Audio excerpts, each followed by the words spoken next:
Coming up on this episode of the Hockey Nuts, Steve and I discuss the changing of the coaching guard in Boston. We have a couple arena issues brewing around the league, and for a change, it doesn't involve the Carolina Hurricanes. Playoff races are in full swing, and 28 teams still have a legitimate shot at making the playoffs. We'll discuss where every team stands.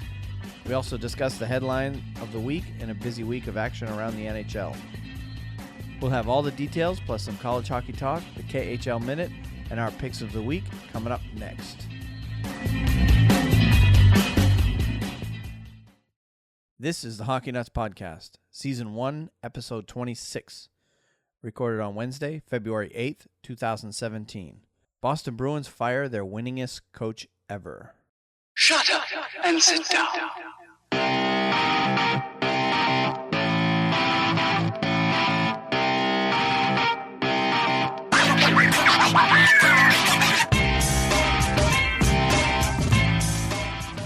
Well, sort of like the weather in New England, I did not necessarily pick this day to take away from a great accomplishment by the New England Patriots. But I had taken a few days to assess where we were at, and it came to my decision to make a change with regards to Claude. First of all, I want to thank Claude. I want to acknowledge the level of success that he has achieved as a coach of the Boston Bruins. And acknowledge that he's, a great coach, a tremendous person, and he's meant a lot to our organization. We're going to wish him nothing but the greatest level of success that he can achieve. He'll be a great coach at some other organization in a short time. I'm quite positive of that, as I described, and a tremendous pro, and I've gained a tremendous level of respect for Claude as a person and working with him over the last couple of years, but had come to a conclusion that in moving this group forward with an eye towards the plan that we had put in place, that I wasn't ready to commit on a longer-term basis with Claude.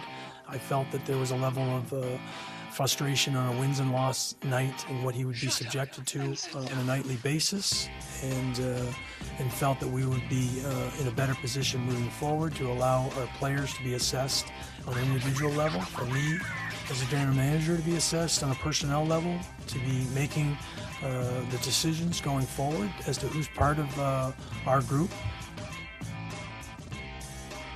Falk, Hainsey, they play catch. Justin Falk, along the wall, Ron Hainsey takes it back. He'll look it over. Here's Stahl, calmly with it. Jordan Stahl, the exchange for Falk. Hainsey, a shot, scores! Hey, what do you say? Ron Hainsey, Carolina wins in overtime.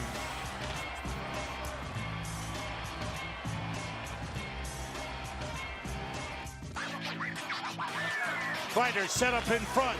Zibanejad, shot blocked by Kulikov. Kreider knocked away. O'Reilly's got it. Gets away from Zuccarello. Trying to hit Kulikov. Lundqvist up the boards. 5 seconds to go in the power play. Zibanejad moves in. Zibanejad back to Kreider. Now to Miller to Kreider. He scores! He scores! And the Rangers win!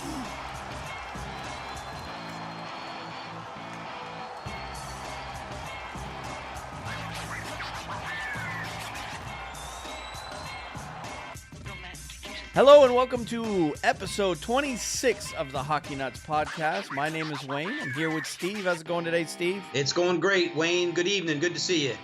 It's been an interesting week in my world. Of course, I'm originally from New England, so I happen to be a fan of all of the Boston teams, and big event just happened over the past weekend.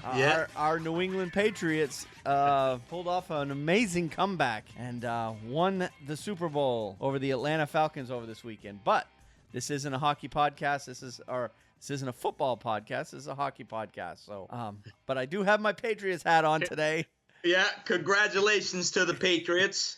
And I watched about the last 30 seconds of the first half and missed the entire second half. And we had a hockey game to watch and all kind. I heard I missed everything. So, yeah, but I heard it was a thrilling game, and I'm glad they won. Yep. So Everybody's celebrating. I had yesterday off. I watched the parade and all that. And well, we had some other stuff coming out of Boston, and we'll get to that. But the Bruins made an announcement while the parade was going on, which sparked a lot of controversy in the city of Boston. But we'll get to that. And, some of the other things going on around the hockey world coming up in the next week or two, both the Hurricanes and the Bruins have their bye weeks coming up. So it's going to be a quiet schedule for both those teams coming up. So we'll be doing a lot of covering of the New York Rangers this next couple of weeks. Oh, I can hardly wait for that. Because they'll be the only team playing games for a while. Let's hope we're playing well. Yep. And some of the other headlines this week, we've had a couple of arena issues pop up that we'll talk about. And for once, it's not Carolina that they're talking about. So let's get going on everything going around the hockey world. First and foremost, we've got some games to talk about, over the past week concerning our teams. And I'll go ahead and get the Bruins out of the way because they only played 2 games over the past week, and both were losses, and both the losses that we want to forget about. They lost 5-3 to Washington on the first. And, of course, that was pretty much predictable. Washington's running on all cylinders right now. But they lost a wild 6-5 game against Toronto on the 4th. And I watched that game and was pretty much pissed off by the end of that game. Yeah. That the Bruins just couldn't keep the puck out of their own net. They went down 4-1, came all the way back and tied it, and then took the lead briefly, and then Toronto came back and tied it 5-5, and then with a minute some left in the game, went up 6-5. Bruins ended up getting nothing out of that game, and Toronto got away with the 2 points. And with those two teams battling for that third position in the Atlantic Division, that was a huge game for Boston to lose. And as it turns out, it was probably the game that ended up costing head coach Claude Julien his job. Oh, yeah. That seemed to be the straw that broke the back. So, but we'll get to the announcement of Julien later on in the show here. But first, let's go ahead and talk about the Rangers. Okay, we played very well in the past week, and I don't want to say too much to jinx us. I do have little superstitions here and there, but I believe that they're looking good coming out of this All-Star break now, heading into the month of the middle of the month of February, which is a mover and shaker month, as you know. The game that I was happiest about was last night, but first we did beat Buffalo, and that was 2-1. And I believe that was an NHL Network game. Oh, okay. And so it was good to watch us win that. But Buffalo they are a tough, gritty, difficult team, and they're getting good. They're a good team, and they're I look better for them next year. Yeah, they they're, and with Evander Kane, they're dangerous with Eichel and Kane. They seem to work good as a pair together when they're on the ice. But it was really good to watch us get a very satisfying victory over them. And I didn't get to hear Rick Jenneret on that broadcast, but I'm glad that I didn't.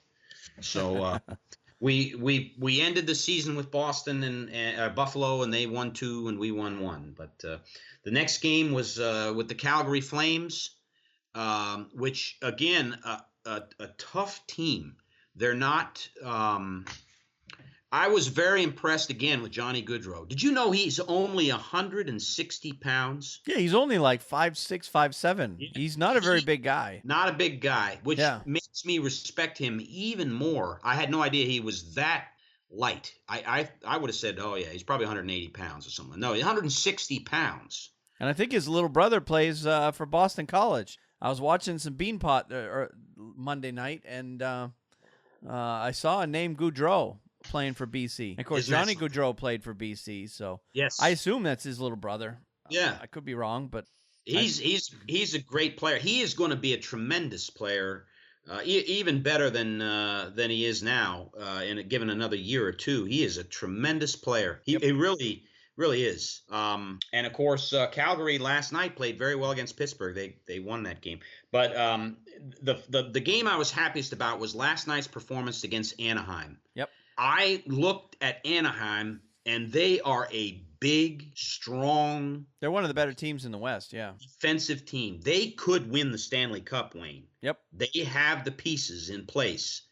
It would depend on Gibson, played last night in net, but it's going to depend on their goaltending.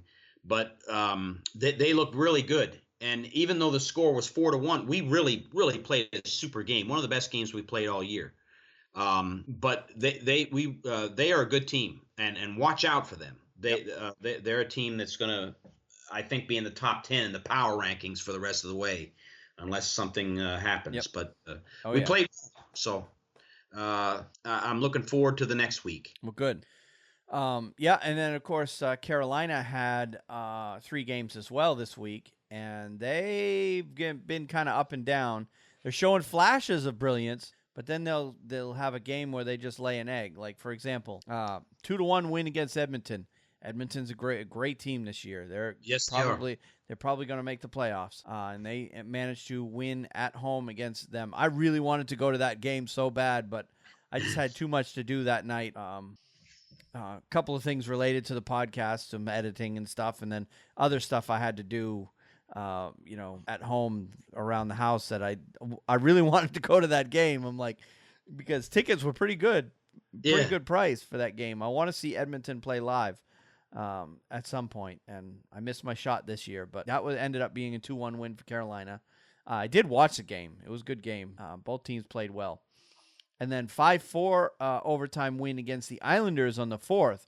And that one was in New York. So, and as well as the Islanders have been playing lately since they changed coaches, that's a good win. Yep. But then last night, their troubles against Washington continued. Last time they played them, they lost 4-0. Then last night, they lose 5-0. So, yeah. For some reason, Washington just owns them right now. And hopefully that's just a case where it's just that one team, but I don't know. Washington has got back what they had last year to get the President's Trophy. Yeah. They're running away with it again. Yep. And I heard now in the last 20 games, they're 17-2-1. Yep. You playing that kind of hockey, you're going to. But there's also talk out of Washington where, yeah, this is great as well as they're playing, but they're beginning to focus on playoffs now. Yeah. Because, the disappointments they've had time after time after time in the playoffs, they're looking to get over that hump this year. So, yeah. Now, as for other games around the league, I've actually got quite a list of some of the notable games. And the reason being, I wanted to include games that not only include good teams versus good teams, but I also wanted to include some of the big upsets that have happened, like some of the good teams losing games to weaker opponents. So I included those on there. So got quite a list. So I'll run them down real quickly. Stop me if you have any games that you either saw and want to talk about or anything like that. On the first, the Flames beat the Wild 5-1. And as good as the Wild have been playing, that was a pretty surprising score to me. On the second, there were a few games that kind of made me take a look at it. The Flyers beat the Canadiens 3-1. The Predators shut out the Oilers 2-0. And the Blues basically destroyed the Maple Leafs 5-1. And the Maple Leafs have been playing well of late, so that was a pretty surprising score to see there. On the third, we had the Panthers beating the Ducks 2-1, and the Penguins beating the Blue Jackets in overtime 4-3. Now that game was just simply, two powerhouse teams in the East playing against each other, and it was a really good game, real fun game to watch there. The Capitals beat the Canadiens 3-2 on the fourth. And the Kings beat the Flyers 1-0 in overtime on the fourth. Yep. Also on the fourth, the Sabres beat the Senators 4-0. The Devils beat the Blue Jackets 5-1. The Penguins beat the Blues 4-1. Those games were all on the fourth. And the one game that really jumped out at me was the Sabres beating the Senators 4-0. Because the Senators have been playing really well of late. Yeah. And then on the fifth, the Oilers beat the Canadiens 1-0 in a shootout. So a double shutout there for the goalies. And the Capitals beat the Kings 5-0 on the fifth. And the Islanders on the sixth beat the Maple Leafs 6-5 in overtime. Now, a couple of the trends that I've noticed there, the Canadiens have 3 losses in this group. of games. And it looks like, wow, they actually had a fourth because last night they lost to the Avalanche 4-0. So the Canadiens are really struggling right now. They are.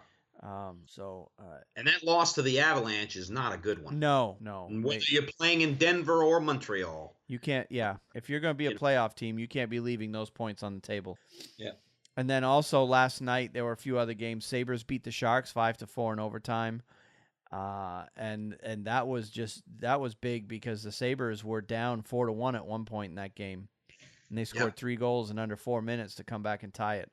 And then they won the game in overtime. The Blues beat the Senators 6-0. Yeah. So the Senators look like they're kind of struggling offensively in particular.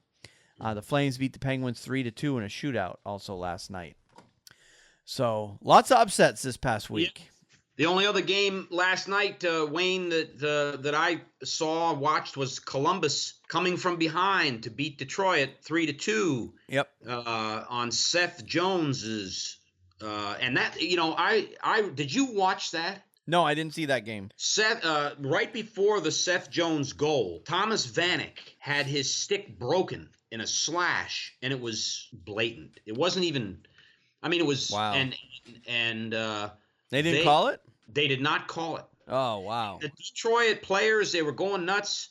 I'm not so sure that they didn't lose the game because of that. Because it focused their attention on that, and Seth Jones was left, virtually. There's one guy in front of him, and he just ripped it right past Mrazek. Yep.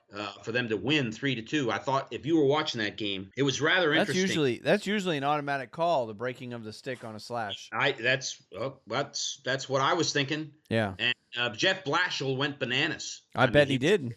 Yeah, he was pissed. But there's no recall. They didn't call it. The goal counted. We watched for a few minutes afterwards. It wasn't going to happen. They weren't going to review the play or anything. Yeah, there's no reviewing the play on whether there was a penalty or not. Yeah, unfortunately, they can only review plays on goals. So yeah. So wow. Yeah, interesting conclusion to that one. And of course, I was pissed because I was hoping Rangers would pick up a couple points. Right. The Blue Jackets. Right. But, anyways. Well, with that in mind, let's take a quick look at the standings as we get closer to the end of the season. We're going to look more and more at the standings on a weekly basis to get everybody up to date where everybody is in the standings. So let's go ahead and do that real quick. In the East, in the Metropolitan Division, your top 3 right now are Washington with 80 points, Columbus with 73, and Pittsburgh with 72. The Atlantic top 3 are Montreal with 68, Ottawa with 60, Toronto with 60. Your 2 wildcard teams are currently the Rangers with 69, and Philadelphia with 59. And then the teams that are chasing, that are on the outside looking in, you've got Boston with 58, the Islanders with 56, Florida with 56, New Jersey with 56, Carolina at 55, Buffalo at 54, Detroit 54, Tampa Bay at 54. Scary part is, we talked about it briefly last week. Tampa Bay is sitting in dead last in the East, but with essentially 2 wins, they can get all the way up to tied for third place in the wild card. So they'd be right on that line between getting in and getting out.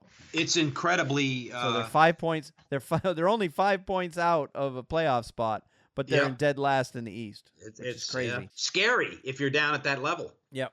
You're going to be duking it out, I tell you. Well, what's going to happen is it's going to make for, at least in the Eastern Conference in particular, it's going to make for some great games for us, the fans, to watch. Oh, yeah.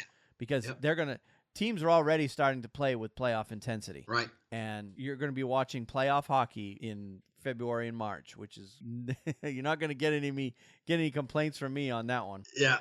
I will not be able to be pulled away from the TV set with my sub sandwiches and my, exactly, glass of tea. So out in the West, you got in the Central Division, you've got Minnesota with 75, Chicago with 69, Nashville with 60 is your top 3. In the Pacific, we got San Jose at 70, Anaheim at 66, Edmonton with 66. And your wild cards currently are St. Louis at 59, Calgary at 59. Yeah. And then your teams on the outside looking in right now, you've got LA at 58, Winnipeg 54, Vancouver 52, Dallas 52, and then trailing way behind Arizona with 40 and Colorado with 32. So it appears that if they haven't been mathematically eliminated yet, Arizona and Colorado will be shortly. But at this point in the season, we're still 28 teams out of 30, still with a legitimate shot of getting in the playoffs. Yep. So, yep. I see the West as, they're going to decide things, except for maybe the last few slots, much earlier than the East will. yeah. Yeah, I think you're right. Because even with those two, you're not counting those other two teams, you've got the teams that are just above that are still 8 points out. You've got, 7. 59 is the line to get in. 52 is Dallas and Vancouver. So, it's beginning to look like, the West looks like it's going to be decided earlier than the East for sure. All right. Let's go ahead and move on to some news stories. And we've had a few transactions this week. And the biggest one is the coach firing in Boston. Claude Julien was fired as coach of the Boston Bruins on Tuesday. That was yesterday. And replaced by assistant coach Bruce Cassidy. Of course, Cassidy was named as interim coach, but he is also a candidate to take the permanent job. Julien, who's 56, was in his 10th season with the Bruins and was the longest tenured coach in the NHL. He won the Stanley Cup with Boston in 2011 and reached the Cup final in 2013. Bruins made the playoffs in each of Julien's first 7 seasons, and he won the Jack Adams Award as the NHL's top coach in 08-09, and they won the President's Trophy in 13-14. Julien was .419, .246, and .94 with the Bruins, and is Boston's all-time leader in wins. But the Bruins missed the Stanley Cup playoffs in each of the past 2 seasons, and entered Tuesday 26, 23, and 6, tied for third place in the Atlantic Division with the Toronto Maple Leafs. However, because they've played so many games, they're only trending to get 86 points, which most people believe will be not enough to get them in the playoffs. So they're trending to miss the third straight season in the playoffs. Toronto has 4 games in hand. Boston has played the most games of any team in the Eastern Conference. And the Bruins lost their past 2 games, including a 6-5 home loss to the Maple Leafs on Saturday when they trailed 4-1, rallied to tie, but gave the winning goal with a minute 36 remaining in the third period. General Manager Don Sweeney said, "I wasn't ready to commit on a longer-term basis with Claude after practice at Warrior Arena on Tuesday. I felt that there was a level of frustration on a wins and loss basis that he would be subjected to on a nightly basis. And I felt that we would be in a better position going forward to allow our players to be assessed on an individual level, and for me as general manager to be assessed on a personal level to make decisions going forward as to who's part of our group." Sweeney said he has a list of candidates for full-time replacement, and Cassidy will be among that group. Prior to joining Julien's staff this season, Cassidy spent 8 seasons with Providence of the American Hockey League, past 5 as coach. Many Bruins played for Cassidy in Providence, including forwards Ryan Spooner, Frank Vetrano, and defenseman Colin Miller. Sweeney said he expects Cassidy, who coached the Washington Capitals for 110 games from 02 to 03, to increase the tempo of practice and make other changes that will help Boston in its final 27 games. The Bruins have been inconsistent, to say the least. Before losing their past 2 games, they had a 3-game winning streak, which included a 4-3 win against the Pittsburgh Penguins on January 26th, and after a strong start, the Bruins dropped to 13th in goals allowed per game, although their offense is up to 22nd in goals per game. Boston's power play has risen to 15th. The penalty kill ranks 2nd at 86%. The Bruins have integrated 9 players who made their NHL debut this season, so it's a younger team, but they still have the core of the team that's there. I've been looking a lot because, of course, being from New England, I've got a lot of friends, particularly on social media, from up there. And most of the people that I've talked to or, that I've seen post anything on social media are completely outraged by this firing. Because Claude obviously was the winningest coach in team history.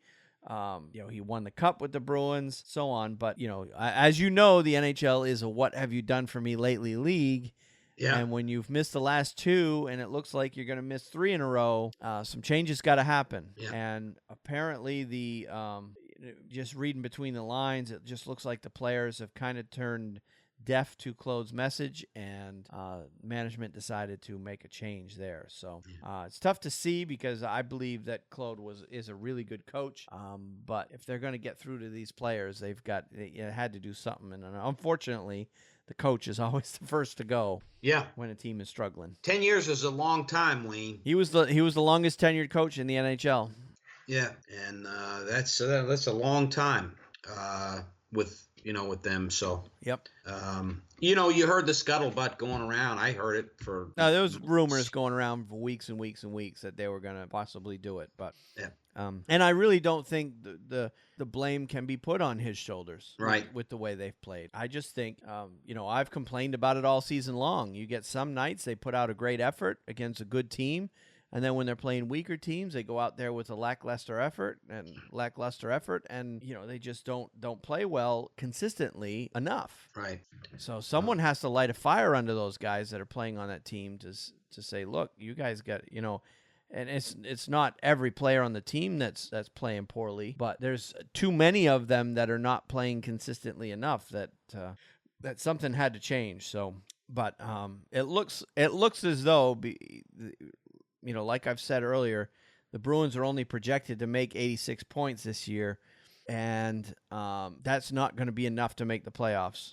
The last several years, it's taken 95 or better to get in. And I don't think they can make up that ground. It's going to be tough to make up that ground in just 27 games. So it looks like we're going to have another season on the outside looking in. But the future is bright. They've made some great draft picks over the past couple of years. And as soon as these players develop and get in there, I think we're going to have a good team at some point with some of these prospects that they've got coming up through. But it's just taking time, and Bruins fans are notoriously impatient. Yeah. When it comes to stuff like that. But you never know, Wayne. This might be something that was a good move, clears the air, lights the fire under people's rear ends. Look at the Islanders right now. They're coasting, man. They're doing well. Yeah. And you never know. They may spur them on, and here you and I are talking about the Bruins in the playoffs in a month and a half. Yeah. And there was a lot of people in Boston too yesterday complaining at the timing of the firing, saying that the upper management in the Bruins was I don't know if they were dodging it or trying to sweep it under the rug. But they announced this on the day of the Patriots Super Bowl parade. Yeah. And so everybody was complaining, they had the press conference during the parade. Like the Bruins were trying to do that on purpose. But Don Sweeney explained it, said, look, their last game was on Saturday, and he didn't admit exactly when he made the decision to do it. But he also said, hey, had they gone ahead and fired him either Saturday night, Sunday morning, that's the day of the Super Bowl. Well, that's not good timing. And then you've got, Sunday night right after they won. That's not good timing because, everybody's celebrating the win. And, of course, Monday, everybody's still celebrating. They're following the team back home, so on. And then, go into Tuesday. Well, Tuesday's the parade. And then, but at some point you gotta make the change. They got a game coming up in Thursday. Yeah. And they didn't want to wait until Wednesday or Thursday to make the move because you want to have a couple of practices with the new coach before you go into your next game, so you don't go into that next game and completely get destroyed. So that's he explained that's why he made the decision when he did. So either way, it wouldn't have been good timing. But anyway, that's just Boston media being the babies that they are. So well, so I don't know. I don't know how I feel about it. I like Julien as a coach. I would have liked to seen the team continue to play well, but something had to change at the same time. So because the team just doesn't seem to be getting. They show signs of getting good, and then they go out and lose a game against a team that they should be beating. So that makes it very frustrating. Yeah, I hear you. So, all right, well, let's move on from that. Today, forward Marvin Havlat officially announced his retirement from the NHL. Nicknamed Mach 9 in recognition of his skating skills and jersey number, Havlat had 594 points in 790 games during his 14 seasons in the NHL. Played for the Senators, Blackhawks, Wild, Sharks, Devils, and Blues. He also scored 21 goals and 52 points, including 3 overtime goals in 75 playoff games. I don't believe he played at all this season. I don't recall seeing his name. No, I don't. I don't recall seeing his name. But he was a good player for sure. Yes, he was. So I guess he decided to go ahead and hang it up. he might have been injured and just decided that he wasn't gonna make it back. So that's the word on the vine now with Patrick Elias. Yep, I saw a story earlier this week concerning him that he's considering possibly retiring as well, even though he was trying to make a comeback. So that may just as well happen as well. So speaking of injuries, let's go ahead and move on to injuries. You didn't have any other transactions that you saw? That's. I did see that Vernon Fiddler was traded from the Dallas Star. Excuse me, from the. Oh, that's right. Yeah. Devils. He was traded to the Nashville Predators. Yep. In a minor trade, but of course Vernon Fiddler, is he's probably going to get some ice time. It's not like a depth signing. He'll probably be on the third or fourth line playing for Nashville, a veteran player. So that's the only other one I saw. Okay, cool. All right, let's move on to injuries then. We'll start with Philadelphia Flyers rookie forward Travis Konechny will miss 4 to 6 weeks with a lower body injury. Konechny, who's 19, missed the third period of a 2-0 home loss to the St. Louis Blues on Monday. He has 7 goals, 22 points, and 105 shots on goal in 51 games. Konechny was selected in the first round, 24th overall of the 2015 NHL draft. So that might explain why the Flyers' struggles continue there. Winnipeg Jets defenseman Tyler Myers will be out another 6 to 8 weeks after having surgery for a lower body injury. Myers, who had surgery on Monday, according to Jets coach Paul Maurice, has missed 39 games. The expectation is that by the time he hits the 6 weeks, if it's the normal rehab, that we don't have to take another 2 weeks after that and condition him back into shape, Maurice said. Part of his rehab means that if he gets to that window and all goes well, then he'll be back in the lineup at that time. Myers has 2 goals and 5 points in 11 games this season and has 59 goals in 198 points in 473 NHL games. The Jets acquired Myers, Drew Stafford, 2 prospects, and a first-round pick in a trade with the Buffalo Sabres for forward Evander Kane and defenseman Zach Bogosian on February 11, 2015. He hasn't played since November 11th. Yeah. St. Louis Blues forward Robbie Fabry will miss the remainder of the 16-17 season because of an ACL injury in his left knee. Fabry, who's 21, will be back on the ice when training camp begins in September. He was injured following a hit by Pittsburgh Penguins forward Carter Rowney with 11:18 remaining in the first period of a 4-1 loss at Scott's Trade Center on Saturday. Fabry was helped to the locker room and did not return. He has 11 goals, 29 points in 51 games so far this season, and this is his second year in the league. He had 37 points last season, 4 goals and 15 points, 20 Stanley Cup playoff games to help the Blues reach the Western Conference Final, where they lost to the Sharks in 6 games. Forwards Kenny Agostino and Magnus Pajärvi were recalled from Chicago, the American Hockey League, on Sunday to replace him. And Agostino, I believe, got a goal in his first game. Oh, did he? Oh, yeah. Okay. And I think he was, at the time he was recalled, he was the leading scorer in the AHL. I could be wrong, but I believe I saw that somewhere too.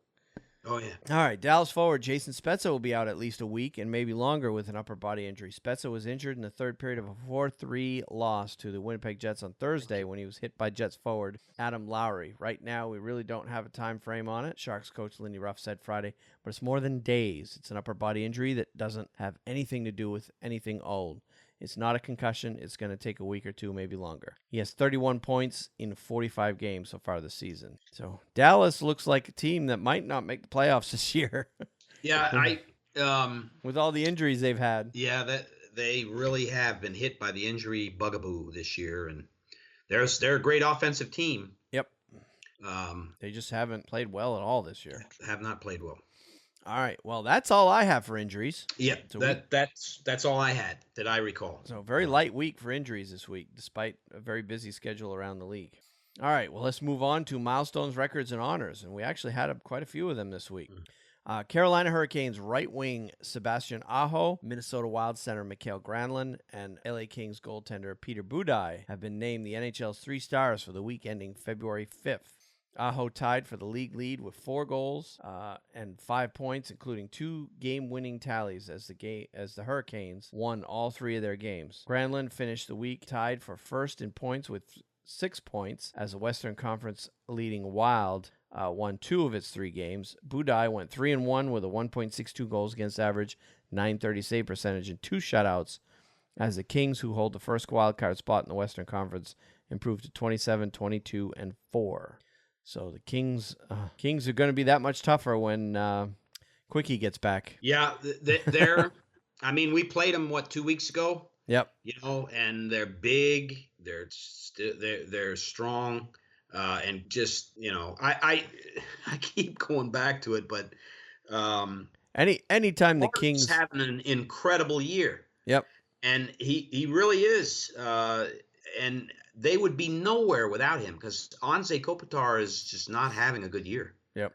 But they're becoming the team in the West besides Detroit that Detroit, that's right, they moved to the East, but I don't count them out now. The Kings, they're a veteran team and they know how to win, and they know how to win from 3-0 down in playoff series and from eighth spot, the 8th place playoff team. They just get hot and they are on a roll. And if Quickies comes back in net and he's performing well, watch out. The Kings can win it all. And, and it's always fun to watch the Kings, the Ducks, and the Sharks whenever any of those 2 teams or 3 teams play each other. Oh, man. Those games are they hate each other. I mean, so much so that during the All-Star game, of course, it was played in L.A., whenever there were Ducks players or Sharks players on the ice doing something, they were getting booed, even though they were wearing the home sweater. So, it's kind of interesting. Yep. And how about Sebastian Aho? People are getting to know him now. Yeah, he's had the last couple of weeks, he's lighting the lamp like crazy. He had a hat trick.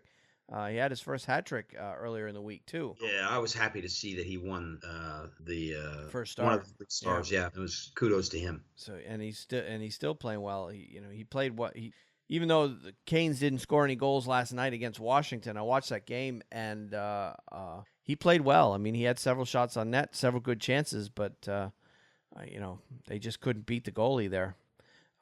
But he's right now he's Carolina's best player, if you ask me, on the ice. Justin Falk, Sebastian Aho. Yep. One of those 2. I'd have to agree with you. Sebastian Aho is a great player. Yep. For them. And they said he was gonna be when when they got, nobody knew him when he first come in here this year, but all the experts, so-called experts, were saying that he's going to be a good one, and so far he's turning out to be. I hope Justin Falk gets a goal here in the next few days. I missed some of that Moe's queso. Well, he scored one in the All-Star game. I wonder if that counted. And I was about to bring that up. He should, but the only thing about that is, across the nation, people would have wanted a taste of that. Yep. Not just in the Carolinas. Yeah, for sure. Although they probably have that similar deal with every team in the league. Just got to be a player from that team. Oh, that's good. That's good. All right. 6 numbers have been retired to the rafters at Scott Trade Center by the St. Louis Blues. On Thursday, actually it was last Thursday, I believe, they will be joined by a 7th. Prior to hosting the Toronto Maple Leafs, the Blues retired number 5 defenseman of Bob Plager, who joined St. Louis for his expansion season in 67-68 after a trade with the New York Rangers. The Blues acquired Plager, Tim Ecclestone, and Gord Kengeiser, and Gary Saborin for defenseman Rod Selig, who had been selected by the Blues in the expansion draft but was traded back to New York. Plager, who spent 11 seasons with the Blues, finished his 14-year NHL career with 146 points and 802 penalty minutes in 644 games, 615 of those with St. Louis. He also had 19 points and 195 penalty minutes in 74 playoff games, all with the Blues. His number 5 will join Al McInnes's number 2, Bob Gassoff's number 3, Barclay Plager's number 8. That's his brother, Barclay. Brian Sutter's number 11, Brett Hull's number 16, and Bernie Federico's number 24. Plager, who's 73, will slide between Gassoff and older brother Barclay, who died of a brain hemorrhage in 1988 at the age of 46.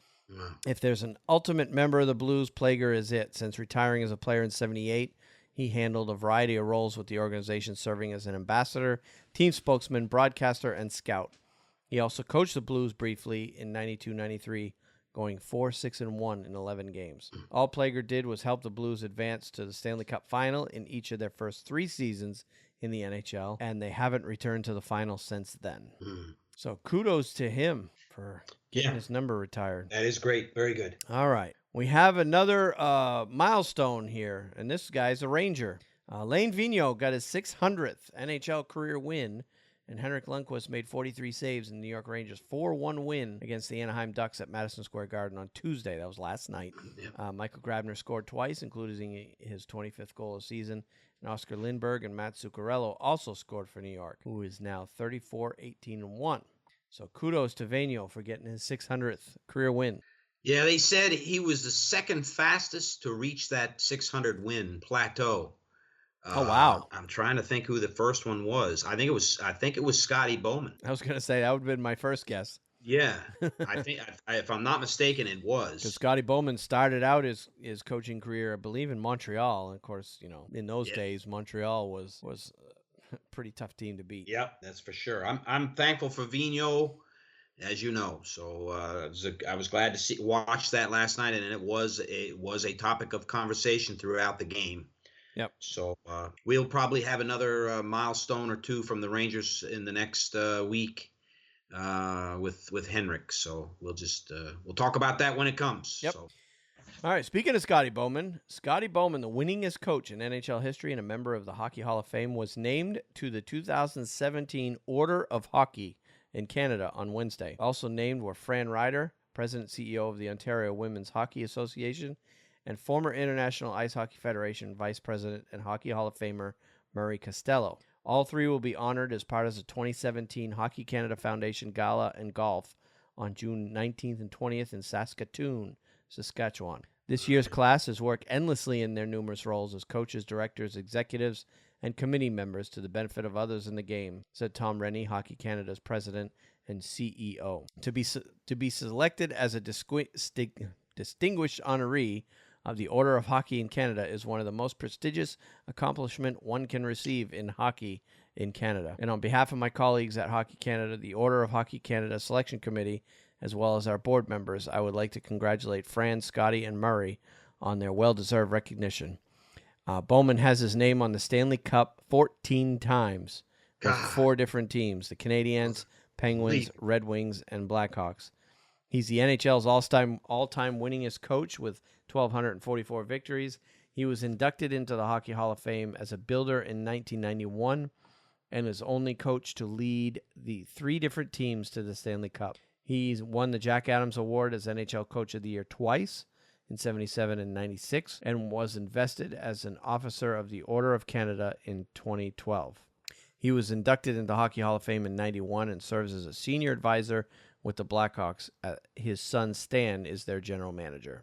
So another award in the long list of awards for Scotty Bowman. Yeah, the greatest coach of all time. Arguably so, yes.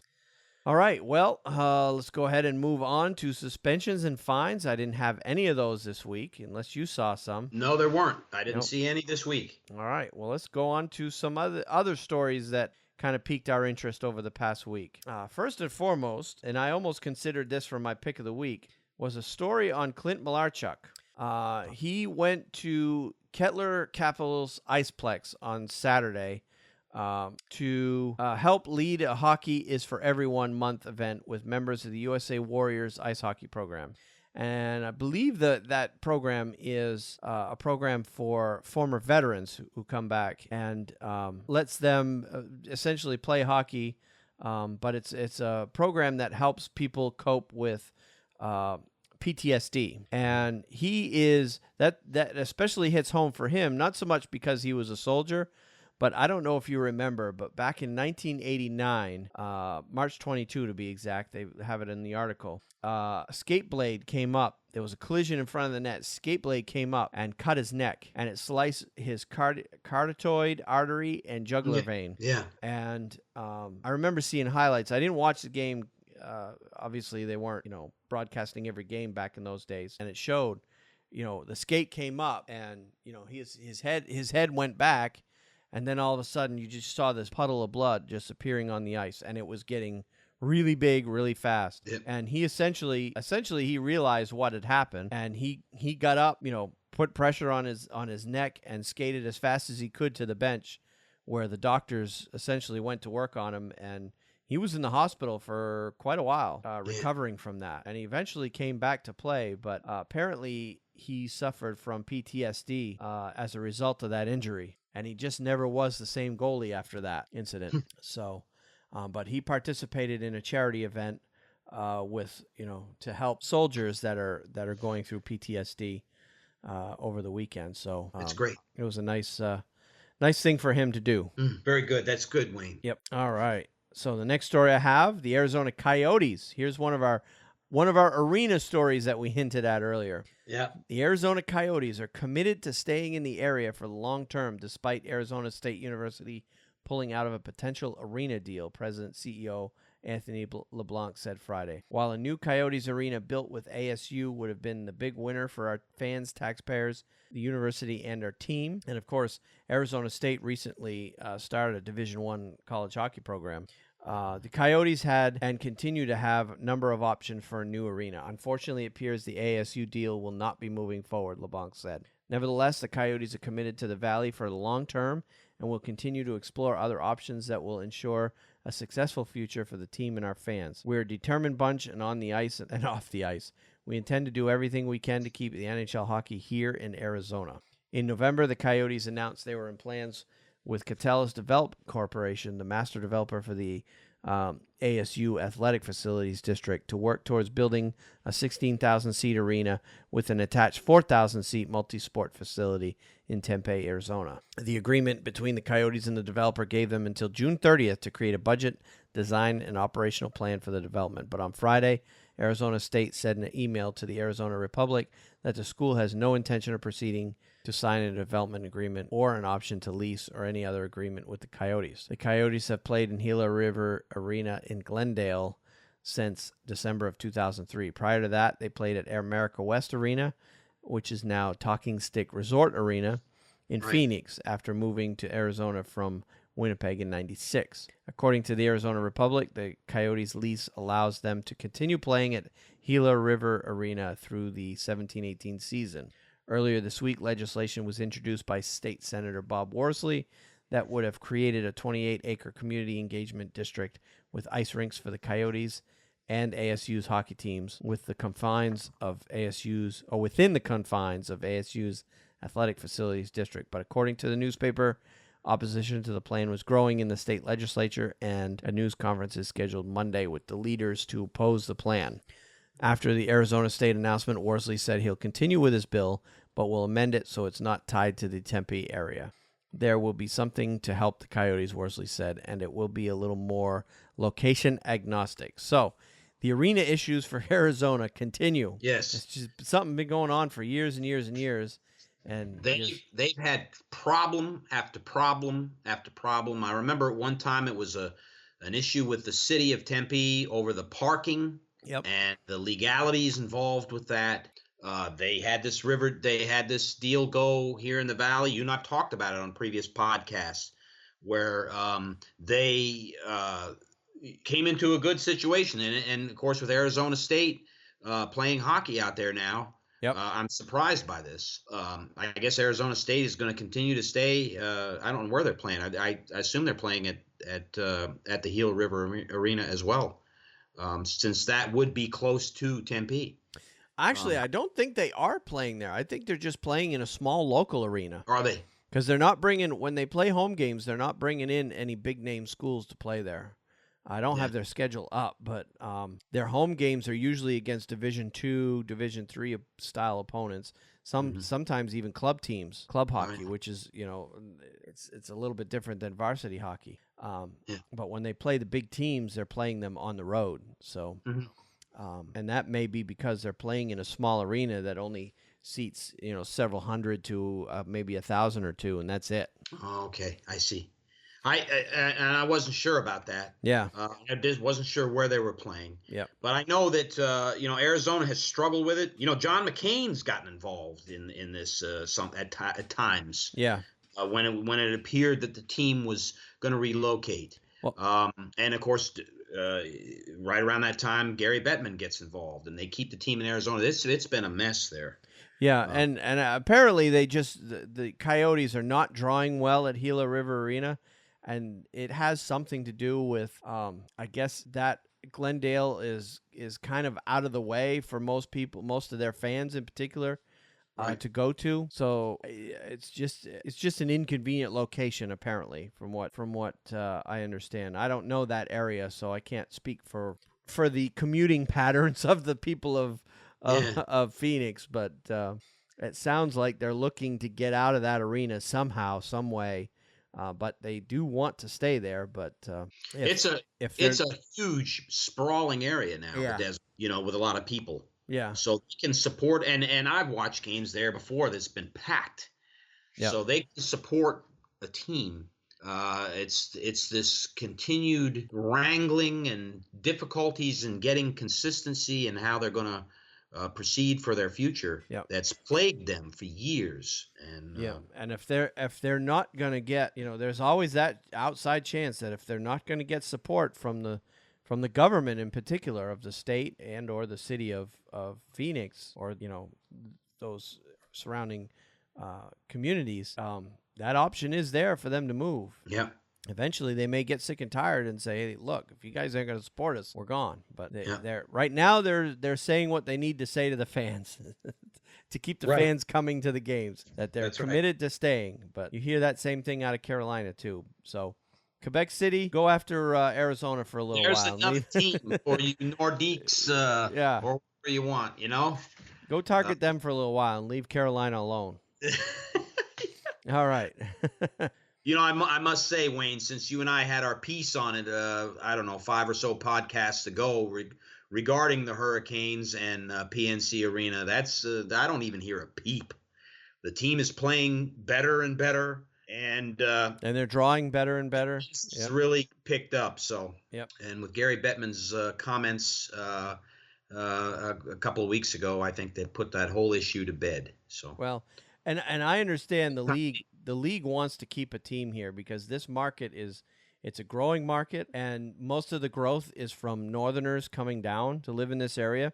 And, of course, Northerners are hockey fans. There's no other competition in this area in terms of pro sports. Right. You've got Charlotte, that's a 3-hour drive away, but and there's pro teams down there. But in this triangle market, this Raleigh-Durham market, there are no other pro teams to compete with to take money away. There's no NFL, no NBA, no baseball, nothing. That's right. Hockey is it. So they're in a unique situation to capture, a lot of that fan base. And hockey is vibrant in that community. Yeah. I really think, you look at Charlotte, it's a NASCAR town. They got football down there, but it's not in the sense that Raleigh is. Charlotte is not a hockey town. They have the AHL checkers, and they've had them for years. They've had them for a long, long time. Yep. But Raleigh is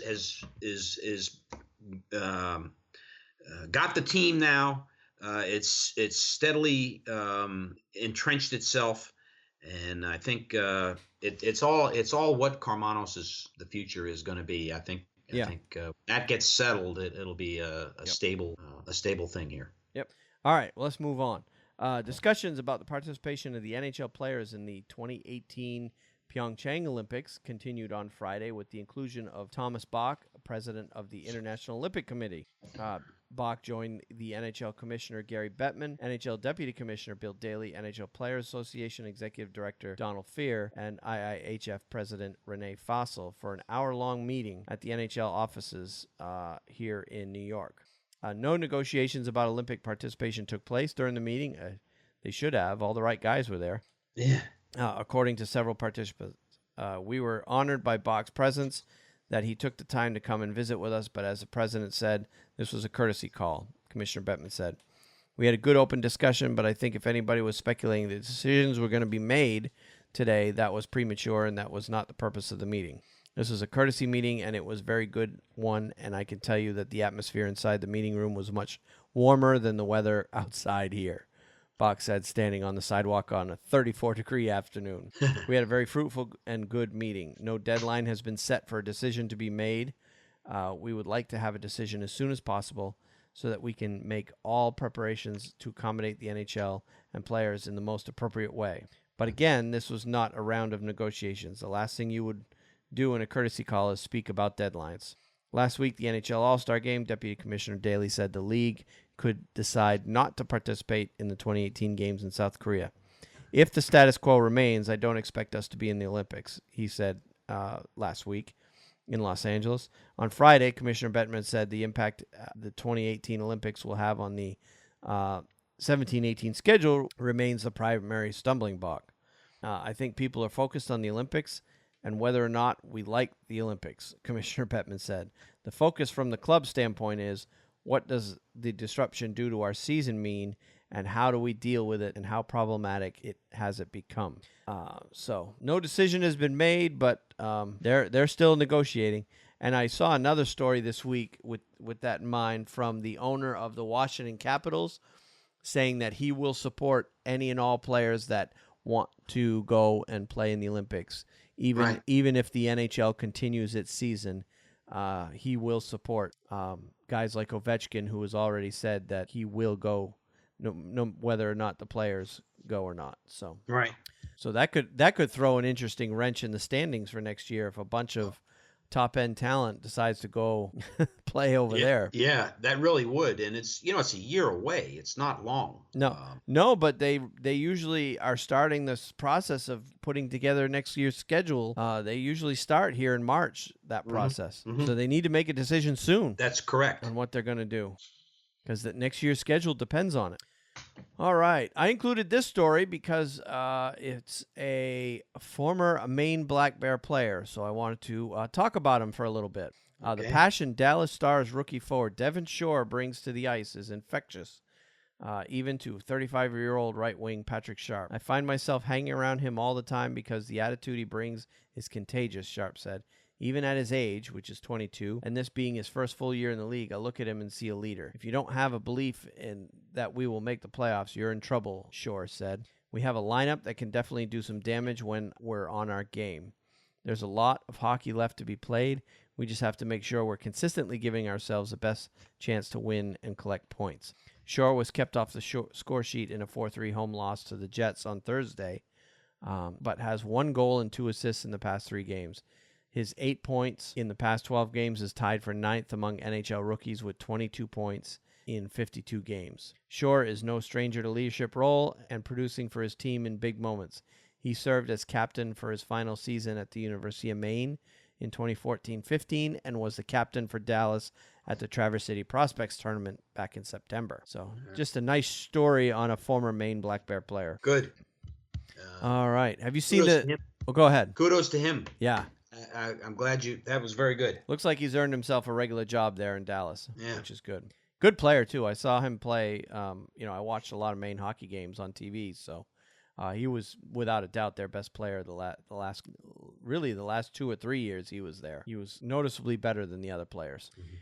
All right, the new, tighter, rounder, form-fitting goalie pants are here. By Saturday, every NHL goalie will have to wear the new pants, and that was as of last Saturday. So all the goalies have since switched to them. The latest step in streamlining equipment worn by goaltenders.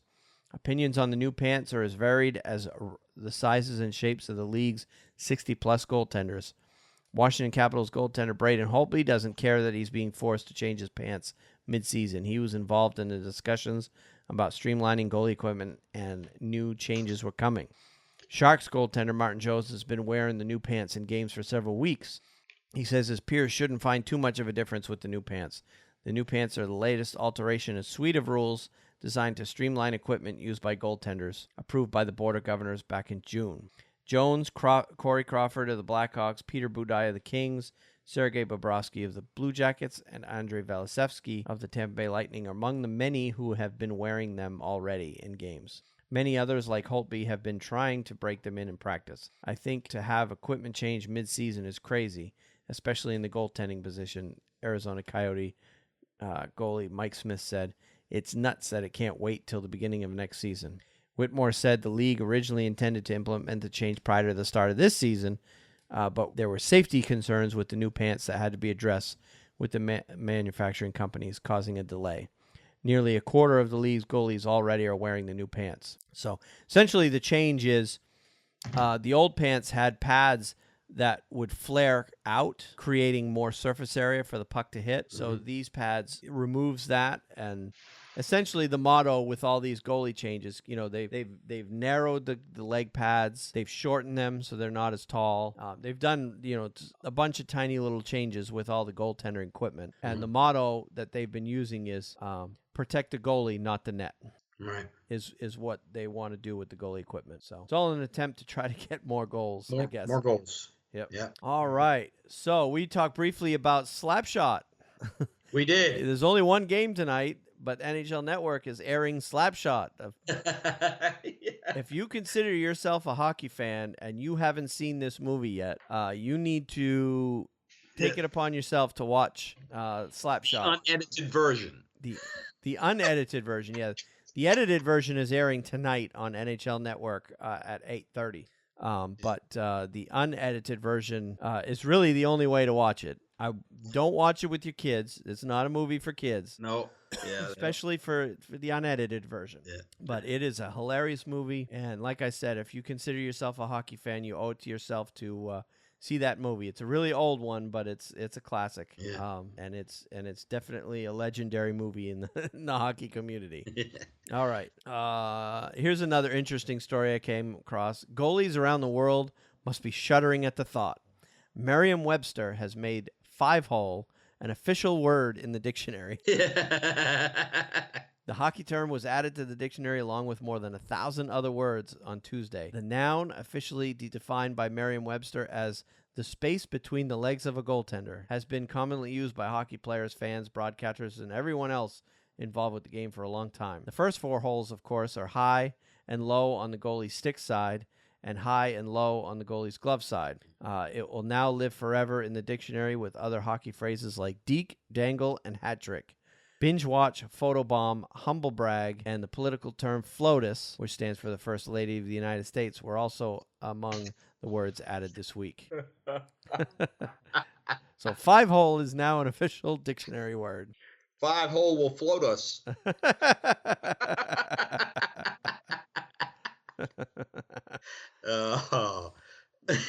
Yeah. All right.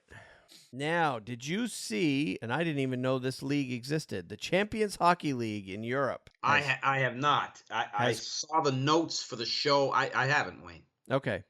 Well, the Champions League is in its 3rd season, and what it is, it's a European ice hockey tournament that lasts all season long, launched by 26 founding clubs, representing 6 different leagues in Europe and the International Ice Hockey Federation. The season started on 16th of August of 2016 with the group stage and ended with the final game on February 7th. And so we have our first official champion of this season. This Champions League essentially is made up of a bunch of pro teams from all the different leagues that exist in Europe. These are leagues outside the KHL. Of course, we talk about the KHL every week, but these would be, the Finnish league, the Swedish league, the British league, the Dutch league, all these different, the Czech league, all these different European leagues that are the top level leagues in their respective countries. Mm-hmm. Well, what they do, in addition to playing within their league, they play in this so-called Champions League. Okay. It's almost like hockey's version of the Premier League for soccer. Mm-hmm. If those that are soccer fans know how the Premier League works. It's something similar to that. So they've been playing games here and there since August. There's not a lot of games. There was, I think, 40-some teams, 42 teams, something like that. I don't have it right up in front of me, but they're divided up into groups of 3 teams. So groups A through P, and within their group, they played each team twice to determine a group winner, and then the group winners move on to a 16-team, actually a round of 32. So the top 32 teams in group play move on, and then they play just a big tournament. The round of 32, the round of 16, the quarterfinal, and the semifinal, they play 2-game series, and it's total goals. So 2 games, total goals. So if you won 4-1 the first game, you had to win the second game by at least 4 goals to advance. Mm-hmm. to the next round. So all that happened over the past, several months, and it came down to, on the 7th, a championship game, and the championship was just a single game, kind of like a national championship in college hockey. And that was between Frölunda from the Swedish league against HC Sparta from the Czech league. Mm-hmm. And Frölunda won that game in overtime, 4-3, Wow. and took the championship of the Champions League. So kudos to Frölunda of the Swedish league for winning, which crowned essentially the best team in Europe, I guess, is what they're essentially. Sounds interesting. I wish they televise it. Yeah. I wish they would televise that more often. Maybe it will grow in popularity enough that we can watch it over here in the U.S. Yeah. But we have our first champion of the year. Very good. Okay. And the other thing I saw too, they had a YouTube video on this website. I have the link in the show notes if you want to see it, showing the celebration of the team winning the cup, and they shot up all kinds of confetti into the air, kind of like they do for the Super Bowl, right? When the team wins. Problem is with hockey, the guy's wearing skates, and you put a bunch of confetti on the ice with guys that are playing skates. That creates problems. if you've played hockey or skated on ice before and have ever stepped on a foreign object on the ice, you know what the problems are being. So what you saw was the team is celebrating in amongst all this confetti, and then they moved, all the group of players moves to another part of the ice to take a group picture of the famed group picture with the trophy, right? And you see the guys walking. They're literally walking they're on their skates, walking across the ice, stepping on this confetti, trying not to fall. It looked ridiculous. I'm like, who in the world came up with that idea to throw a bunch of confetti on the ice with a bunch of guys on skates? Makes no sense whatsoever, but it looks good on TV, though, I guess. All right, and there were some other headlines. Let me see if there's any of this that has come out. See if any of these headlines grab your. What I did this week is I set up a Feedly account that keeps track of feeds, not just that on NHL, because we get the most of our news from the NHL.com.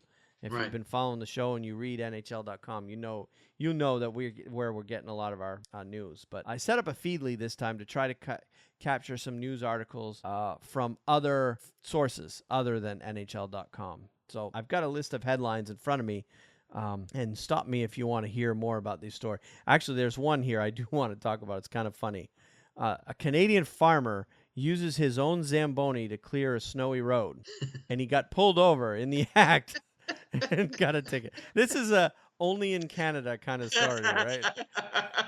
So there's a video on this story showing the police car coming up behind this Zamboni, who's driving down the road using the Zamboni to plow the road during a snowstorm. He ends up pulling it over because the Zamboni is an old Zamboni. He doesn't have any lights. Like, apparently the guy paid $300 for this Zamboni, and he uses it to clear his driveway. So apparently he had gone down to a relative down the road to clear their driveway and got caught by the police driving on the road with it. That is hysterically funny. Only in Canada, I guess. Only in Canada. Oh, man. So other than that story, I really didn't see anything that really jumped out at me other than there was another story concerning Hartford. Did you see this? No. Hartford. This is the other arena story I came across. Hartford is making a pitch to get the Islanders to move there. Right. Oh yeah. So there's that doesn't surprise me. There's more rumors. Yeah. There's because Islanders obviously need a new arena, and Hartford is like, hey, we got an arena. It doesn't have an NHL team. Why don't you come here? Yep. So look for more details. There was just kind of scuttlebutt about it. There was no real factual anything about it. There were just a few articles that came out that Hartford is making a pitch to get the Islanders to move to Hartford. So once again, Quebec, there's another team you can go after. Yes. Islanders are looking for a new arena as well. But I don't think Bettman wants the Islanders to leave New York. I'm pretty sure he'd like them to stay there. All right. So that's all I have for news stories for the week. So unless you got anything else, we'll go ahead and move on to the hockeynuts.com power rankings for the week. That sounds good to me. All right. And you have the turn this week. I have the rankings in my big fat fingers here. I will say that we've had a 2-week hiatus since we talked about the power rankings, but there is very little change, which means teams are trying to maintain their position. Kind of settling in, yeah. Yep. For the 6 to 8 week period, I would say, 6 weeks for sure, where things will really heat up in the NHL. Yep. So we'll start at number 16 and work our way back. At 16, I have the Calgary Flames, who were 21 in the last power rankings 2 weeks ago, and they've jumped up. They are playing much better hockey. If the playoffs started today, they would be in the playoffs as a wild card team. Number 15 is Philadelphia. They maintain their same positioning as 15 2 weeks ago. Number 14, the St. Louis Blues, moving up from 16. They've had some good success. Lost their coach, but as I said, I think that team is going to get rolling here. Number 13, the Nashville Predators. We play them tomorrow night. They've had a season, I guess, where they're now finally getting to the point where they can try and make a move. But the whole year has been trying to get up to this point. At least that's how I see it. Yep. And so we'll see with the Nashville Predators. Number 13, they maintained the position. Toronto Maple Leafs at number 12, the same position as they were. The Ottawa Senators at number 11, the same position as they were. Number 10, the Edmonton Oilers. They were 10 2 weeks ago. Number 9, the Anaheim Ducks. And again, the same rings true for them. They were 9 2 weeks ago. Number 8, the Montreal Canadiens. They were 8.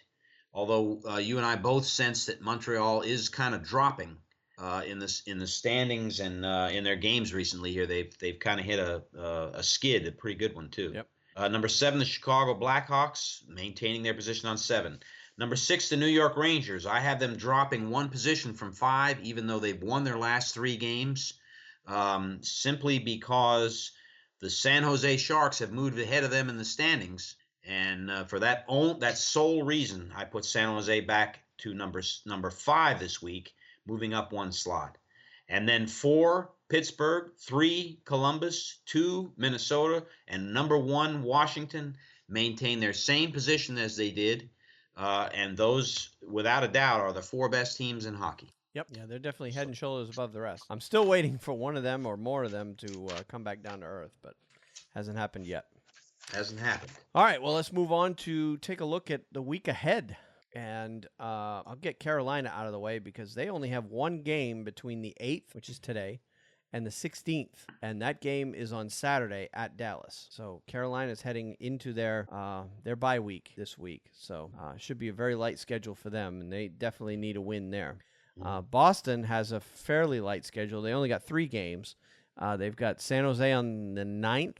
They've got Vancouver on the 11th and Montreal on the 12th. And with Montreal struggling as much as they are, that's a home game for Boston. They need a win bad in that game. Yeah. And of course you got to hit Vancouver because they're obviously a team that's they're fighting for a playoff spot, but they're a step below some of the other teams out there. San Jose, I'm expecting that's the first game with their new coach. I'm not expecting much out of that game for Boston. Yeah. Because San Jose is playing very well. San Jose is playing very well right now. Even though it's a home game for Boston, I'll be really surprised if Boston pulls out a win in that game. But they really need to beat Vancouver and Montreal the rest of the week. Yeah, I agree with you. So the Rangers. We're playing Nashville, as I said, tomorrow night. That's at the Garden. And again, we're in the position now where we have to keep pace. And when you play in a team like Nashville, especially on your home ice, they've got to win that game, just like you said. You can't slip up. The next game is Saturday, again at the Garden against Colorado. And if they lose that game, I'm going to be pissed because that's a team that's just not performing well at all. Playoff team, you're going to be a good playoff team. You can't afford to drop games like that. Yep. And that sets up a meeting with the Columbus Blue Jackets in Columbus. For the 4th time this year, we'll be playing them, and the 3rd time in Columbus, which that's going to be on Monday night. That's going to be a barn burner of a game. That will be a hell of a game. Yep. But another game that we really need to win. Really need to win. Yep. They want to catch them anyway. Yep, that's right. All right. Well, some of the other games I've got penciled on my calendar for viewer interest is quite a few games actually. The Islanders and Flyers are playing on the 9th, as are the Blues and Maple Leafs. On the 11th, you've got Blues at Canadiens, Blackhawks at Oilers, and Islanders at Senators, Sharks at Flyers, and Ducks at Capitals. So a lot of big games coming up on the 11th that have definitely some viewer interest. And on the 14th, you got Islanders and Maple Leafs, 2 teams fighting for one of the remaining playoff spots, and then Ducks and Wild out west on the 14th. So some pretty good games coming up this week. All right, well, let's move on to the NCAA Minute. And, of course, as always, we start with Maine. Maine got swept by Providence over the past weekend. Providence is now the number 15 team in the country. They weren't ranked a few weeks ago, but they've been beating some good teams, and they've earned themselves a spot in the rankings over the past couple of weeks. So, and Maine lost those 2 games. They were both at Providence, and they lost 3-2 and 5-3. And from what I understand, I didn't see either game, but they played very well, according to all reports from Maine. They just came up short in both times. And this upcoming weekend, number 16 Notre Dame comes to Maine for the final 2 games as a conference opponent for Notre Dame coming to Maine. So they probably won't play each other for quite some time after this, because Notre Dame's moving on to the Big Ten next year. So another tough weekend for Maine coming up, playing a ranked team.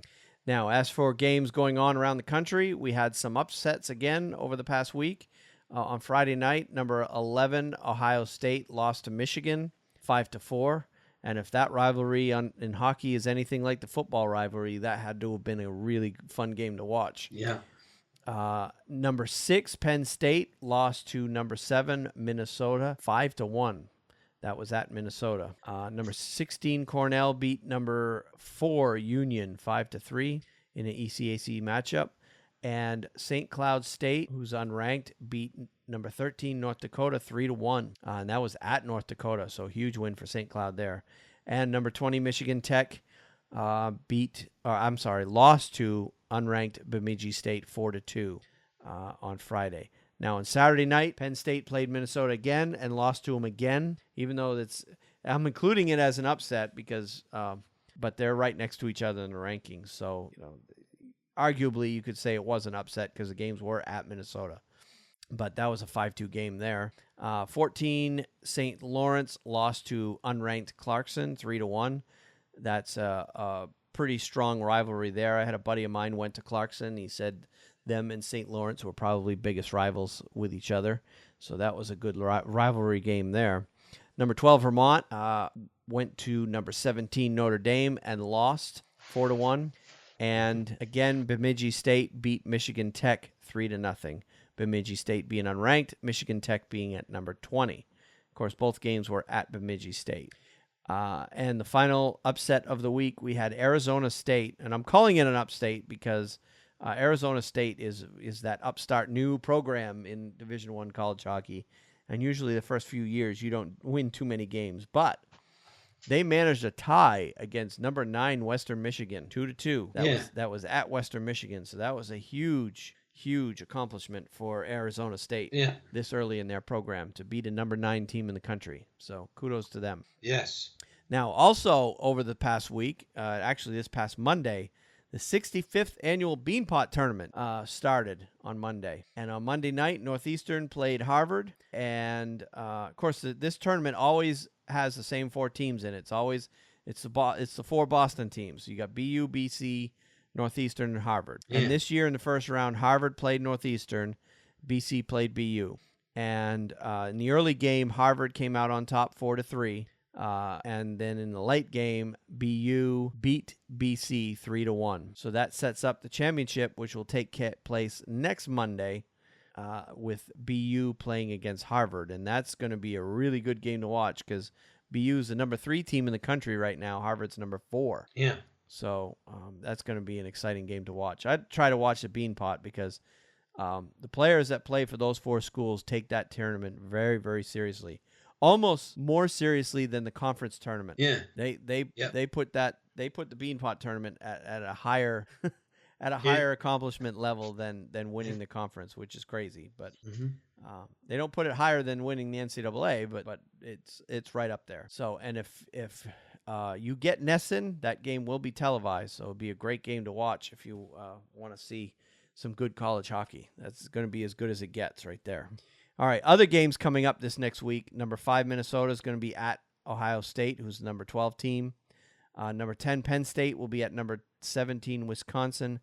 Number 6 Union will be at number 4 Harvard. And number 3 BU will be at number 9 UMass Lowell. All those games take place Friday night. On Saturday night, number 5 Minnesota will be at number 12 Ohio State again. And number 10 Penn State will be at number 17 Wisconsin again. Now, take a quick look at the rankings for the week. And this is the USCHO or US College Hockey Online poll. At number 10, Penn State. So they're in danger of falling out of the top 10. They were as high as number 1 at one point. They were number 1. That's right.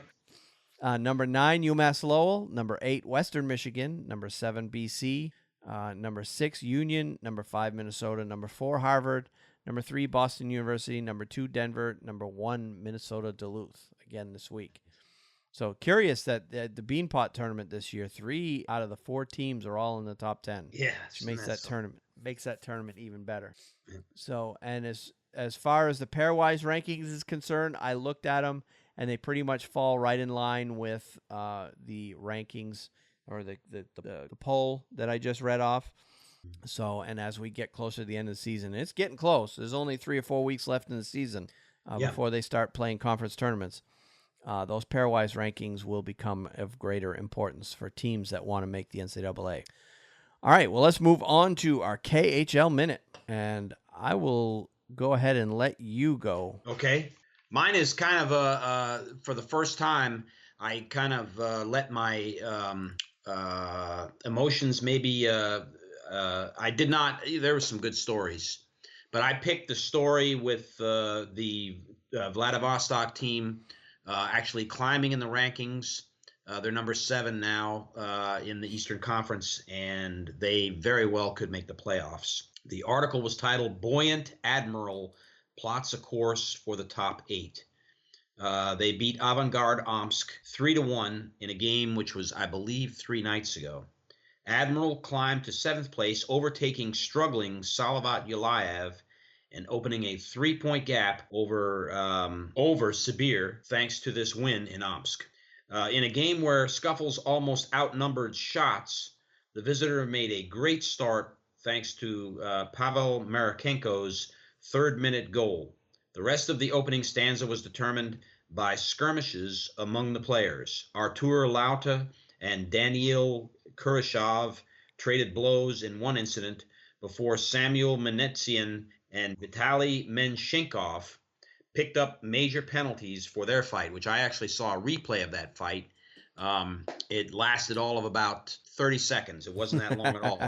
But because they both got into it, and it was pretty vicious there for a little bit, they were both given 1-game suspensions, and I'll get to that. The second period saw both teams trade goals before the visiting Sailors shut the game down in the 3rd period, scoring an empty net goal in the 59th minute to get the win. Incidentally, both Vitaly Menshenkov and I want to get this name right, Samvel Menatsian, picked up 1-game suspensions because each player is a repeat offender, and they cracked down pretty heavily on that in the KHL. If you watch this fight, there's nothing to it. Yep.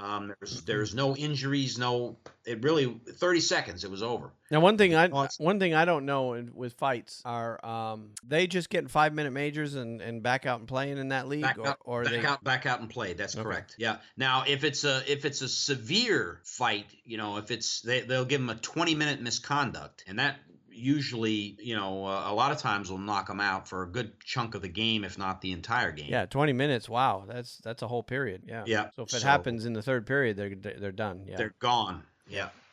Interesting. So, but neither player received that in this game, and then it was announced that they both got the 1-game suspension. So, check it out if you're on the KHL website.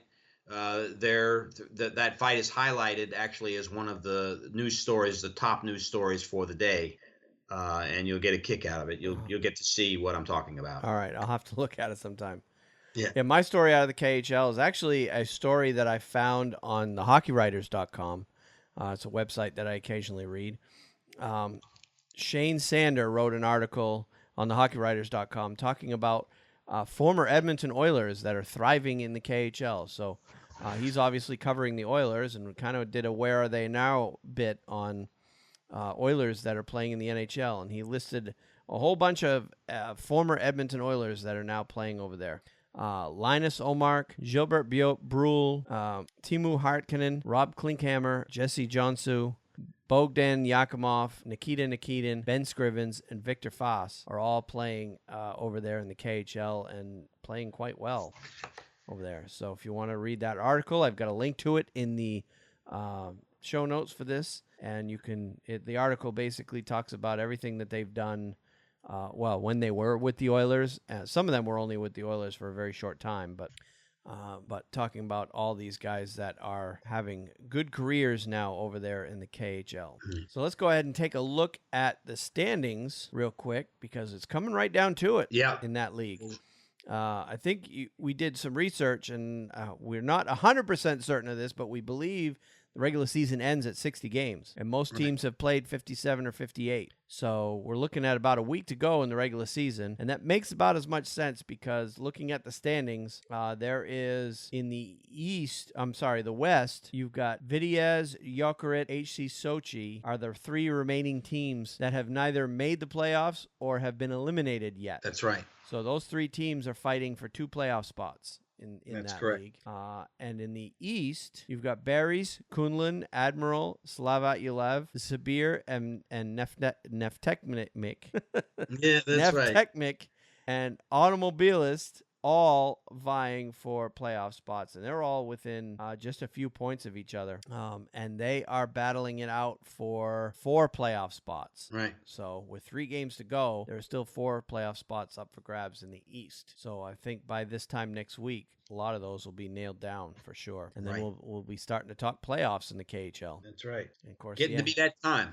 Yep. Well, the NHL trade deadline's only less than a month away now. So that's right. That's right. All right. So that leaves us with only one more thing to do, and that's our picks of the week. Right. And I'll go ahead and let you do yours. Yeah. Mine is while I pull up my article for mine. Mine is an easy one, a simple one. I was very impressed with the game. First of all, that Calgary played, but I think a theme throughout the game was the fact that they didn't just come to town and waltz their way through New York City and go to a nice restaurant and get on a plane and go back to Calgary. They actually stayed for a few days because they played. Of course, I think they played the Devils, and then they had to bolt down to Pittsburgh. But on their 2-day stay there, or 3-day stay, whatever it was, they actually took last Saturday and did something that most teams, in fact, almost all teams, do not do. They played an outdoor game in Central Park, actually a practice session. They had a practice, yep. They had a practice session and took the afternoon there, and it was surprising the number of fans. You'll find this article on NHL.com. It's entitled, Calgary Prepares for Game Against Rangers on Sunday by Skating in Central Park. The Calgary Flames practice Saturday was nothing like a routine off-day skate. The Flames practice at Lasker Rink in Central Park, with players and coaches getting dressed at the team's hotel before shuttling to the rink in full gear. It was a different experience for sure, goalie Chad Johnson said. To be able to do it at this level in Central Park and see all these Flames fans, and sort of do it for them as well, it's pretty special. It recharges the batteries. And of course, Chad Johnson used to be the backup goalie for the New York Rangers. It's now several seasons ago. So he's a good person to ask about these things. Yep. Hundreds of fans, many in Flames jerseys, lined the outside of the rink on a perfect, let me make sure I get this right, winter Saturday. I thought the atmosphere was great, Coach Glenn Gulletson said. Obviously, the rink isn't regulation size, but we did get some 3-on-3 and a little skate in at the end, and I think that's good. The outcome, by the way, of the game Sunday was 4-3 with the Rangers coming out on top. But my hat's off to Calgary as my pick of the week for making the most of their trip to New York City. Yeah, that must have been kind of fun to play outdoors in Central Park with the big buildings of the city surrounding you and everything else. And they said hundreds of fans, Flames fans, showed up out there. Well, in the city of 8 million people, you're bound to find you're bound to find fans of every team in that city. That's right. But that was really something. I was glad to hear that. And New York is a hockey town. So yep. Kudos to the Calgary Flames. Well, mine is a story I found on NHL.com about Greg Dvorsky, detailing his life as an NHL linesman, and kind of hit close to home to me. Of course, as you know, I'm a referee myself, and talked about how he got his start. And the article starts out like this. It's a really long article. I'm obviously not going to read the whole thing, but I'll give you the start of it. And if you want to go ahead and finish it, I've got a link in the show notes to that article. So the article starts out, tears were flowing after Greg Dvorsky retreated to his basement bedroom.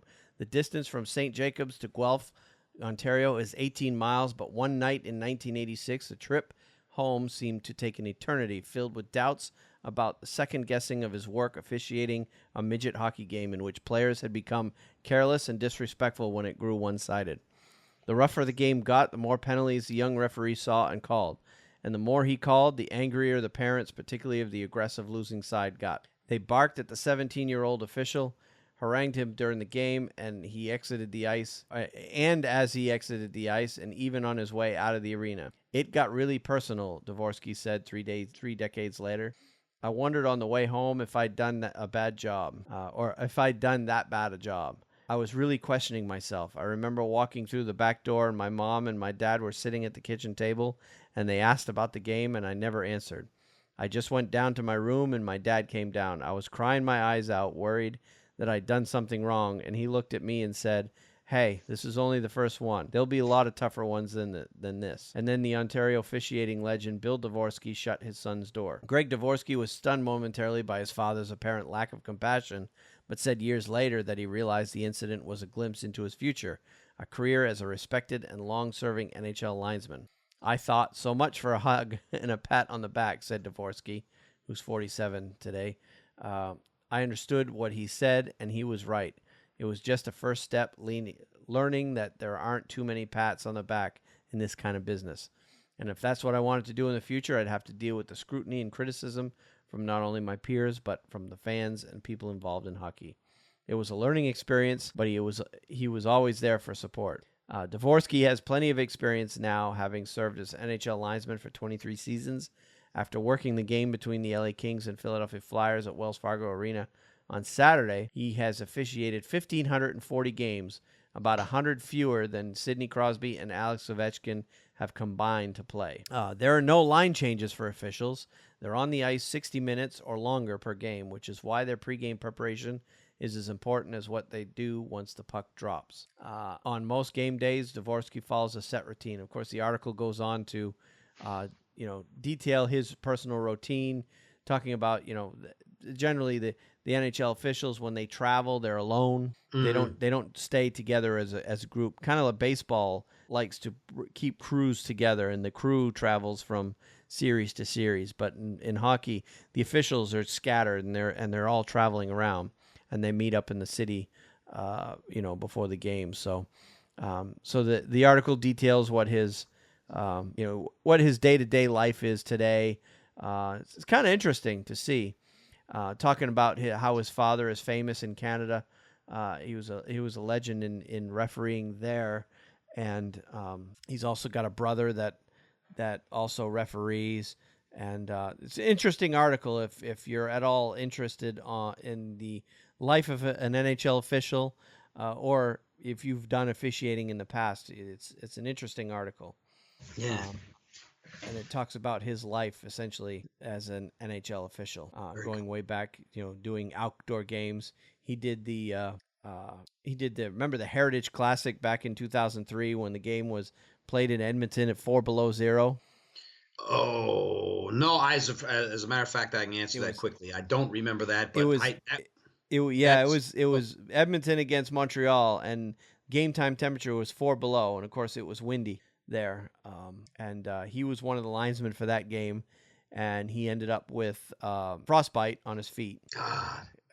He mentioned that it took several days for the discoloration in his feet to come out, which is crazy. He was probably close to doing damage if his feet were discolored like that. Yeah. God. He talked about doing Olympics. That he was saying that his most recent Olympics, that was the most nervous he's ever been for a game. It's kind of interesting article on the life of officials, for sure. Yeah, that sounds like it. And I can attest, I've had those nights where I've come home and wondered what I did wrong to have the game get out of. Sometimes it was just a case where two teams just flat out hated each other, and the game was going to be out of control no matter who refereed the game. But that kind of stuff happens, and the constant badgering. And I don't do as much kids games as I used to, but it disappoints me when I do kids games, particularly the younger kids, and you get parents yelling at you. I mean, like, really? It's a freaking kids hockey game. Why do people? You see stories all the time of parents getting into fights and over a peewee hockey game. Really? Yeah. It's just it's the ugly side of the game that I really don't like to see. But unfortunately, you got idiots out there who take the game way too seriously, live vicariously through their kid, apparently, thinking that their kid is the next whatever. Next Bobby Orr or whatever. Mm-hmm. And they take the game way too seriously, and they usually take their frustrations out on the refs. But anyway, interesting article. If you want to read the rest of it, it's on the show notes for the podcast. All right. Well, that's it. I don't have anything else. I don't have anything else either. That wraps up a very good week of talk. All right. So we will go ahead and wrap it up this week. And as always, if you want to get in touch with the show, you can go into our show notes. We have all the links to reach us on Twitter, Facebook, email. We've got a phone number you can call. I'm not going to bother reading them off now. They're in the show notes. I've done it week after week by now, if you don't know it. But we're always looking for feedback from the listeners. So if you want to put in your 2 cents, feel free. I certainly would like to hear from some Bruins fans out there on what they think of the Claude Julien firing. I'm kind of on the fence one way or the other whether I think it will help the team or not, but because I could see both sides of the argument there. But I'd like to hear from Bruins fans on that for sure this week. But until next week, we'll go ahead and wrap it up then. We'll wrap it up and avoid Zamboni drivers. Yeah. Around the early morning hours going to work, wherever you may be, especially in Canada. Yeah, if you're in Canada. For the sirens of a Zamboni on the roads. Zamboni could be on the roads plowing in a neighborhood near you. Yeah. All right.